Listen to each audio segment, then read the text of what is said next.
Locked On Podcast Network presents Locked On Sports Today. It was a hard-fought sweep, but still a sweep, and the Boston Celtics are headed back to the NBA Finals. The Dallas Mavericks are one game away from being right behind them, and Ronald Acuna Jr.'s injury is bigger than baseball. Today's episode is brought to you by FanDuel. Make every moment more. Right now, new customers get $150 in bonus bets with any winning $5 bet. That's $150 with any winning $5 bet. Visit FanDuel.com/lockedon to get started. I'm Peter Bukowski, starting your day with the can't-miss stories and biggest debates in sports. You're Locked On Sports Today. Searching all major sports. Found. Let's start with the biggest story. It was a hard-fought 4 games, but a sweep is a sweep. And Boston put the finishing touches on that sweep, a 105-102 win, winning a lot like they have throughout this series. In the final moments, they now head back to the NBA Finals. John Corrales, our man with the Boston Celtics, Locked On Celtics in Indiana. He joins us now. And John, what have you seen in this series that suggests this season for the Celtics could end like it hasn't in quite some time now in Boston? Yeah, I think their ability to win these close games. I think this is a series that could, a couple of bounces a different way, a couple of misses here or there. This could be a 3-1 Pacers lead. And, it's a little solace to the Pacers, but it's a sign that the Celtics are able to close out to win these clutch games. One of the things that has kind of been bothering them for, the past couple of seasons, they came out, they shook off some tough performance. They shook off some incredible shooting from the Pacers. And after the game, we talked to half the team, and every single one of them was like, the credit to the Pacers. They played incredibly well. They're just not ready yet, and the Celtics are ready. The Celtics showed that they can execute down the stretch, and I think that's going to be an important thing. There are going to be critics, maybe Celtics fans would call them haters, who point out that the path to the finals was not exactly the most arduous in terms of the competition. That being said, 2 losses in the conference on the way to the finals is still pretty impressive. What are you able to take away overall from this run? You do what you're supposed to do, right? That's what the number 1 seed gets. And you can't control who's in front of you. I understand that there were injuries, but they went out and did what you're supposed to do when the path is that easy. They won each of the first 2 series in 5, and then they turn around and they sweep. Again, a tough Pacers team in that their offense was really good. They had the second best offense in the league this year. They've been on fire in the playoffs. They had some games here where they shot 60 plus 70%. Yeah. They've been incredible, and they're so difficult to defend.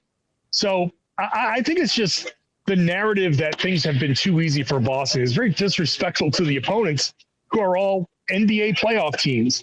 I think the Celtics, obviously, it's not like they've been playing the Nuggets and the Mavericks, and it's not the same road as it has been out west. That's what you earn as the top seed, in my opinion. You earn that. You go out, you handle your business, and think about this. They started out with 5 or 6 days rest while the play-in was happening, and then they got 5 or 6 days rest before each of these series, and now they're going to have 10 days off before the NBA Finals. You make your own luck. To be sure, and now they're going to try and pay that luck off. One other thing that stands out to me here is, and Jaylen Brown, he wins the latest made-up trophy that they have for all the postseason performances. Put some respect on Larry Bird Trophy's name. No, I'm teasing, of course. Especially if you're Celtic, you win the Larry Bird Trophy. That means something. But him being really the best player on this team, I think, frankly, for the whole postseason, it tells us something about him and this team. Yeah, I think what it tells us is, obviously, number one, it tells us that he's grown a lot as a player. That he's seeing the floor, he's creating for others, not at like an extreme level, but better than he ever has. Like the biggest play in this game was a drive and kick to Derek White, and that's not something that he does in past years. He's just playing a more complete game. He's playing both ends of the floor. He's playing great defense in a way that he might have been a block at the end. That's right. So he's playing great defense, and it shows that he's trusting himself. He's trusting his teammates, and I think the other thing it shows is that like Jason Tatum is willing to take that step back. Derek White, Drew Holiday, Al Horford, everybody's willing to do these things that are necessary to win these games. And when the ball moves, when there are opportunities for everybody's going to get a chance to contribute. And Jaylen Brown is seizing that moment and playing extraordinarily well. Stay up to date on the Boston Celtics all year by subscribing to Locked On Sports Today and Locked On Celtics on your favorite podcast app and on YouTube. Thanks for making Locked On Sports Today your first listen. Coming up, the Mavericks are in the driver's seat in the West. It's winner take all in the NBA and NHL, and FanDuel's giving you a shot to bring home a big win of your own. Right now, new customers get $150 in bonus bets with any winning $5 bet. That's $150 to bet on spreads, money lines, player props, and more. The Mavericks can clinch a berth in the finals tonight, and FanDuel likes their chances. Dallas favored by 2 points over Minnesota. Also, FanDuel has Luka's point total over-under set at 30.5. Kind of like him to go off and secure the sweep tonight. I know that's going out on a limb. A guy has torched the Wolves all series. Visit FanDuel.com/lockedon and make every playoff shot count. FanDuel, America's #1 sportsbook. If you're catching this episode of Locked On Sports Today after hearing your favorite Locked On show, make sure to subscribe to Locked On Sports Today on YouTube or wherever you get your podcasts so you never miss an episode. Also, if you're a new subscriber to Locked On Sports Today, we are here for you with the biggest stories in sports every day. You'll usually hear me, Peter Bukowski, with our unparalleled hosts from across the Locked On Podcast Network. I'm out the rest of the week on vacation. The great Ross Jackson will be filling in. I'll be back next week with the can't miss analysis, opinions, and news you'll always find on Locked On Sports Today, part of the Locked On Podcast Network, your team every day.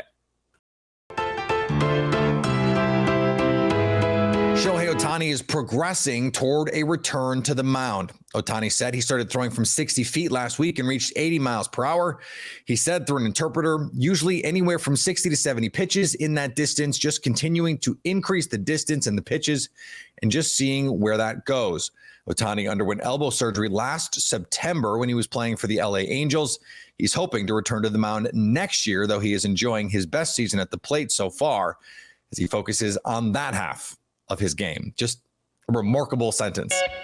Elsewhere on the diamond, the Cubs went to Milwaukee and lost in Craig Counsell's first appearance at American Family Field in a Cubs uniform. You know, when you look at the Brewers and how they're constructed, the thing that, obviously Contreras is hitting like an MVP candidate and, Yelich is hitting well, but you look at some of these guys like Frelick and Terang and Adames, and, they just stick out to me as like winning baseball players, guys that just make plays when they need to make plays and just do the right things. And, going into this season and really last season, I thought the Cubs, when they had moved on from the core, I felt like, like a guy like Nick Madrigal, a guy like Dansby Swanson, those guys were advertised to us like winners, right? Like Dansby Swanson, when we got him, remember we always like, hey, he's won everywhere he's went. He won in high school, college, whatever. The Cubs just, you never, unless Tauchman's hitting in a big spot, you never feel like anybody's just going to come through. And the Reds pitching staff dominated in their fourth straight. The Cincinnati Reds have their first 4-game winning streak of 2024, and it's all about the pitching. What's up? This is Jeff Carr from the Locked On Reds podcast, and the St. Louis Cardinals come to town feeling pretty high and mighty after a nice little winning streak of their own, but the Reds stopped that thanks to great pitching. Nick Lodolo comes back, pretty good start for him, but the bullpen absolutely shuts down the Cardinals lineup. Fernando Cruz pitched an inning and 2/3, which is 5 outs, and he got 5 strikeouts, and he allowed 0 base runners. He's back. Lucas Sims gets the save. They all shut down this Cardinals lineup, and this is the kind of pitching staff that you can hang your hat on get to the playoffs, and dare I say make some noise, this is the kind of stuff that we love to see from them. Just score enough runs until the lineup gets back healthy. It's what the Reds are doing right now. See what more they've got. While the Timberwolves and Nuggets were playing in what a lot of people said was the NBA Finals, the Dallas Mavericks were getting ready to take a 3-0 lead in the Western Conference Finals. They just didn't know it yet, but here they are, a 116-107 lead in the Western Conference Finals after yet another game in which the Mavericks just out-executed the Wolves in the fourth quarter. A 29-20 fourth quarter pushes this one over the line for Dallas. Nick Angstad from Locked On Mavericks joins me now. And Nick, it does seem like it's too reductive to just say, well, one team had Kyrie Irving and Luka Doncic and the other team didn't, but that is kind of how it has felt through 3 games in this Western Finals. That's exactly what it is, Peter. I mean, you hit it right on the head. When one team has the 2 best players in the series and the other team doesn't have the 2 best players in the series, it's hard for that team to win. And so you can overcome a lot of things. Now, the Mavericks have played well in some instances, not well in other instances, certain halves, certain quarters, whatever. But when it comes down to crunch time, this is a close game. Even a 16-point game in the second half, that's close enough for this Mavs team sometimes. If it's close enough, Luka and Kyrie have out-executed the Minnesota Timberwolves, both the Timberwolves defense, which is the number 1 in the NBA, and some metrics say one of the best we've seen in the NBA. Yeah. And they've out-executed them defensively, too, by stopping Towns, by stopping Anthony Edwards from doing the things and getting the shots that they want. If you just look at the sheer field goals from the 4 stars, Luka and Kyrie, 49%, 63 out of 128 made shots. And Anthony Edwards and Karl Anthony Towns, 33%, 37 of 111 shots. Yikes. Like that difference right there is the difference in the game. If these are close games, it's coming down to the wire. But if your stars aren't executing the way Luka and Kyrie are, you're just not going to win games.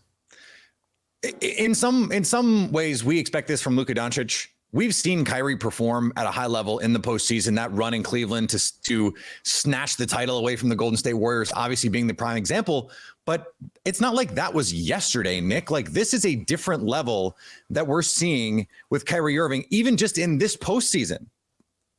Yeah, this is a Kyrie Irving that has really stepped up. There's something he said on the TNT set that I thought was really interesting after game 1 when the Mavs won in Minnesota.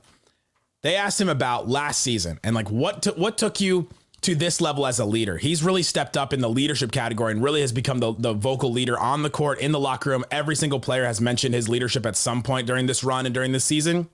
And Kyrie said, when we missed the postseason last year, which was an embarrassment for all involved, Mavs with a top 5 player missed the entire postseason. There's 10 spots. There's 10 spots for them to make it.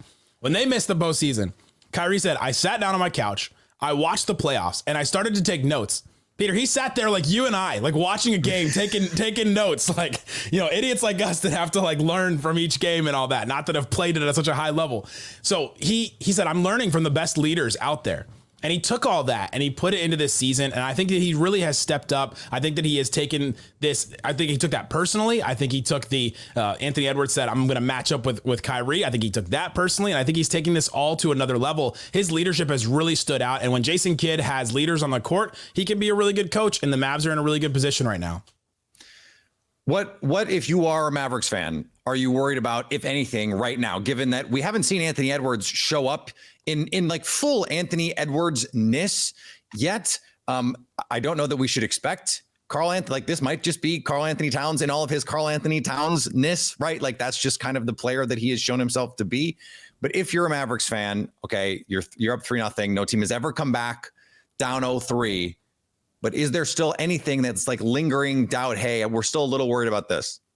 Oh, every time someone says no one's come back down from 0-3, it's just you're just ready for the jinx right there. Yeah, the hair is just standing up on the back of your neck a little bit. You're just ready for it. Everyone's like, man, maybe it'll be this time. That'll be exciting. Well, Anthony Edwards is leaving open that possibility. The Timberwolves offense is not the thing to be scared of. They were 16th in the regular season. We're not waiting for this like juggernaut of an offense to wake up. You're supposed to be waiting for this juggernaut of a defense to wake up. They were the best defensive team. That's why they're here.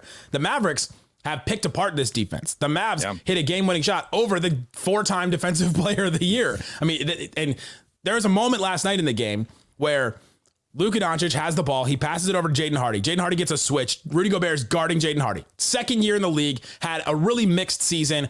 his very questionable decision making at times. Young player, still has lots of room to grow. All that, no fear. The biggest balls on the team, probably, maybe even more than Luka. Hardy has Gobert on him. Looks over at Luka to give him the ball back, and Luka goes, "No, go for it." And Hardy takes it right at Gobert, gets a foul on him, and you just see that this Mavs team is like, we've kind of figured this out. We figured out how to play against this Timberwolves defense. And if that Timberwolves defense is not going to show up in an elite way, then I don't know that there is something scary to watch out for. There is, however, the Derek Lively portion of this.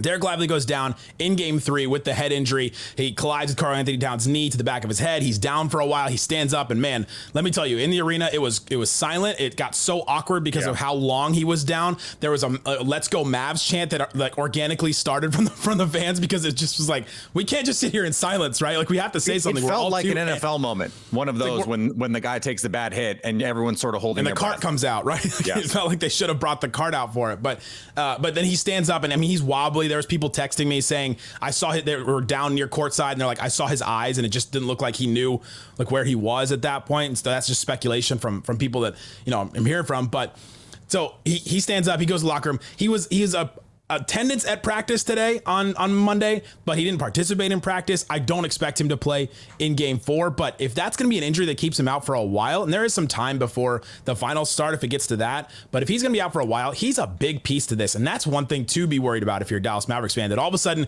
you lose that piece. It changes kind of what this team is. All of a sudden you're playing Dwight Powell. You may be playing small ball, which the Mavericks have just not played this year as much as they have in past. Maybe they get Maxi Kleber back, who did participate in practice today, so we'll see about that. But that is one thing to be nervous about. Stay up to date on the Dallas Mavericks all year by subscribing to Locked On Sports Today and Locked On Mavericks on your favorite podcast app and on YouTube. Coming up, Ronald Acuna Jr.'s injury has far larger implications than the Braves lineup missing a bat. Ronald Acuna Jr. tore his ACL and will miss the rest of the season as he undergoes surgery to repair it. As Locked On Braves host Jake Mastriani says, this goes beyond what this means for the team, as Acuna, the player, now deals with this debilitating injury for a second time. But I look at the player side of things too. And I know there's people out there with terrible takes that think Ronald doesn't care. You know, he doesn't want to be there. All of that. That's all nonsense to me. Read the article that Ronald Acuna Jr. wrote for the Players Tribune. Go watch the video that Atlanta Braves posted, on their YouTube page when he was recovering. This guy struggled mentally when the game was taken away from him the first time with the ACL injury. And now for it to happen again, I mean, my heart just breaks for the person. For him to go through this a second time, and again, not knowing if he can come back and be the guy that he was before. That's got to be devastating just to the person on a personal level. Forget what it means for Braves fans. I'm just thinking on a personal level for Ronald. The guy's just been through so much, and now he's going to have to go through it again. That's just tough. My heart breaks for him because I know how much he wants to be out there, how much he wants to be the greatest out there. And the game's taken away from him again. And I can't imagine whatever version of Ronald we're going to get when he comes back. I just can't imagine we're going to get 2023 Acuna again. And almost we can't because you just can't. He's got to be more cautious on those knees. And there can't be the level of stress put on those knees anymore going forward, I would think. So again, I mean, what will happen in the future is what will happen. But my heart just breaks for Ronald. It would be easy to miss the human side. Injuries affect fantasy lineups. They affect our favorite teams. They affect our wagers. Don't lose sight of the players, of the people who are affected most by this, not just the actual player who has the injury, but his family, his friends, his teammates, his coaches, his staff, all the people who rely on him, agents, all those things. It takes a village, even just for one player to get to where they are. And there are a lot of people who need that player to do their job for everyone to get to where they want to go, not just the team to go make the World Series. It's not just about that. And I think too often we lose sight of the human side of these sorts of injuries. It's also important that a generational type talent misses another season. That part, from a historical standpoint, from his standpoint, is just flat out a bummer. And finally, it wouldn't be news to a lot of fans that the NCAA was missing the mark governing its sports, but SEC Commissioner Greg Sankey actually put it into words as well. Sankey addressed what college sports could look like in the wake of an agreement by the Power 5 conferences and the NCAA to settle 3 antitrust cases. At the SEC's annual meetings in Destin, Florida, Sankey said college sports is a national system that deserves a national standard. He said, I think Congress still has an opportunity to use the structure of this settlement to enact a legislation to strengthen the future of college sports. Let's hope he's right. If you're catching this episode after hearing your favorite Locked On show, make sure to subscribe to Locked On Sports Today on YouTube or wherever you get your podcasts so you never miss an episode. Also, if you're a new subscriber to Locked On Sports Today, we're here for you with the biggest stories in sports every day. You'll usually hear me, Peter Bukowski, with our unparalleled hosts from around the Locked On Podcast Network. I'm out the rest of the week, and the great Ross Jackson will be filling in. I'll be back next week with the can't miss analysis, opinions, and news you'll always find on Locked On Sports Today, part of the Locked On Podcast Network, your team every day. Coming up on the next Locked On Sports Today, will the Mavericks complete their sweep and head to the NBA Finals? So at least until tomorrow, stay locked on sports today. Locked On Podcast Network presents Locked On Sports Today. For more episodes of Locked On Sports Today, go to our video on demand. Click on sports at the top of your screen. There, you'll find past episodes of Locked On Sports Today, plus other Locked On shows on demand.